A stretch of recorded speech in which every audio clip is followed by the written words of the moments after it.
Proverbs 12 verse 1 says this: whoever hates to be corrected is stupid. You gotta love how straightforward Solomon is with his boys.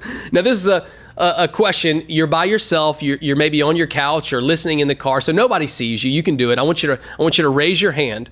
This is a setup though. Here's the question: raise your hand if you hate to be corrected. Man, I don't know anybody that likes being wrong. I sure don't. I don't know anybody that enjoys it, but the only thing worse than being wrong is having someone tell you that you're wrong and then having to admit to them that you are wrong. Yeah, there's just something about that we don't like for people to correct us.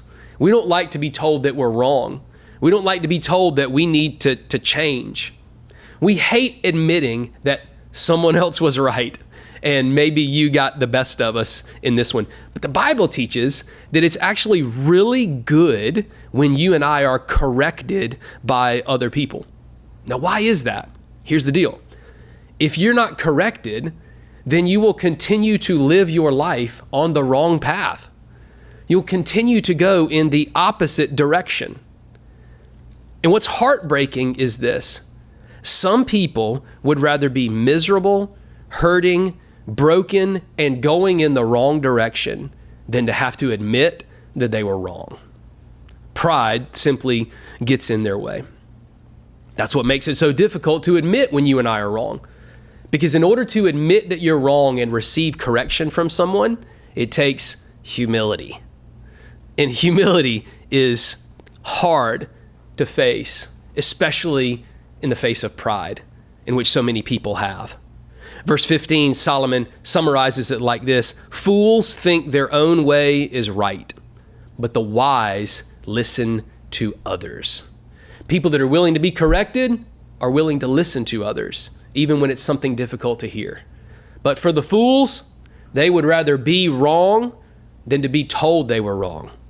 They would rather continue to move in the wrong direction than to have to stop and turn around at the request of someone else to get their life back on track. Don't be a fool, Solomon says to his sons. Practice wisdom and be willing to receive correction from others. Solomon, in typical ADD form, switches gears to close the chapter out. And in verse 20, he says this: deceit is in the heart of those who devise evil, but those who plan peace have joy.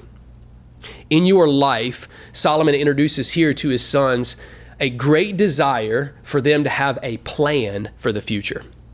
Do you have a plan? Not just a financial plan or a plan with your health or your future moving forward, but I'm talking about a plan spiritually for your family, for your marriage, for your career, for your leadership and your relationship with God. Solomon begs his sons, hey, don't be the type of people that are just focused on today. Be the type of men that have their eyes set on the future and are willing to plan for what's coming. He's going to talk a lot about that in the next few chapters. But the question for us is not will you plan, but how will you plan? The Bible is very clear that everybody has plans for their life. God has a plan for your life. Satan has a plan for your life. Your boss, your coworkers, your family, everyone has a plan that they would like to see implemented and executed in your life. But Solomon looks at his sons and says, yeah, but boys, do you have a plan for your life? Have you sought the Lord and asked what he would have for you to do in the various important areas of your life? If you fail to plan, then you're going to plan to fail. Pride and planning.